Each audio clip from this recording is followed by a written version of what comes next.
দেখো আজকে তেলাপিয়া মাছ আমি রান্না করব। নুন হলুদ মাখিয়ে নিয়েছি।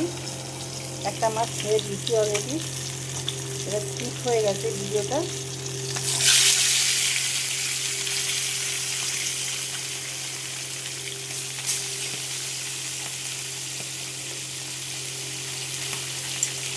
এইভাবে মাছগুলো ভেজে নেব। তো মাছগুলো উল্টে দিলাম, এইভাবে মাছগুলো ভেজে নেব।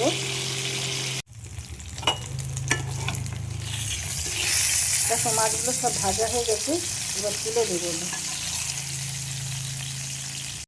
এখানে দিয়ে দিলাম কালো জিরে ওই তেলের মধ্যে।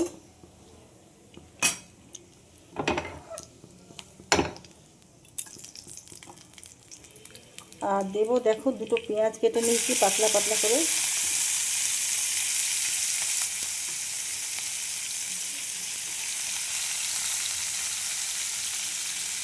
একবারে নরমাল একটা ঝোল তৈরি করছি। এখানে গরম মশলা, গোটা গরম মশলা, দুটো টমেটো, আদা আর দিয়ে দেবো জিরে। 1.5 চামচ মতন জিরে দিয়ে দিলাম।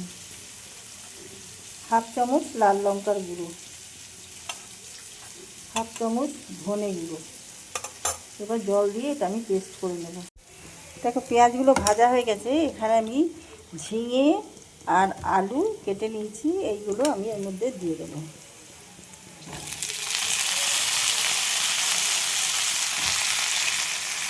দেখো পরিমাণ বুঝে নুনটা দিয়ে দেবো। দিয়ে দিলাম হলুদ,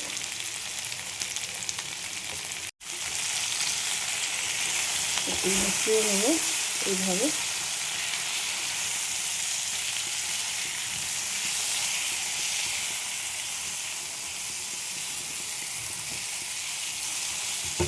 এবার যে মশলাটা করে রেখেছিলাম সেটা দিয়ে দিলাম।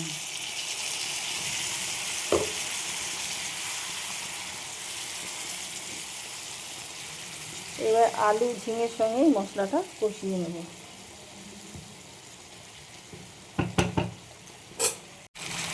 দেখো এগুলো ভাজা হয়ে গেছে, মশলাটা কষানো হয়ে গেছে, তেল ছেড়ে দিয়েছি।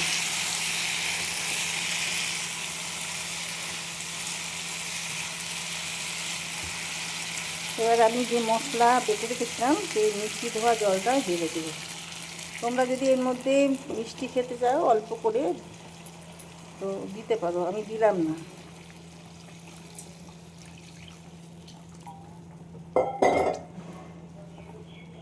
ঝোলটা ফুটতে দেবো, ঝোলটা ফুটলেই তারপরে মাছগুলো দেবো, ঢেকে দেবো। দেখো ঝোলটা ফুটছে, এবার আমি মাছগুলো সব দিয়ে দেবো। ঢাকাটা খুলে দিলাম।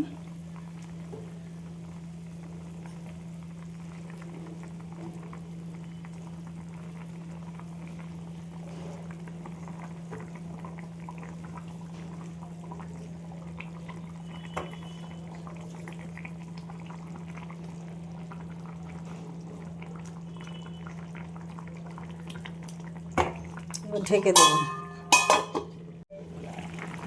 দেখো আমি কিছু কাঁচা লঙ্কা দিয়ে দিলাম ঝোলের মধ্যে। দেখো ঝোলটার থেকে এই লঙ্কাগুলো আমি তুলে নেব। যতটা ঝাল আমার দরকার, আমি দুটোগুলো খুব লাল, এই ঝাল লঙ্কাগুলো লাল বুঝছি, খুব ঝাল, তো সেই জন্য দুটোই ভাঙবো। খুব বেশি ঝাল আমাদের বাড়িতে কেউ খায় না।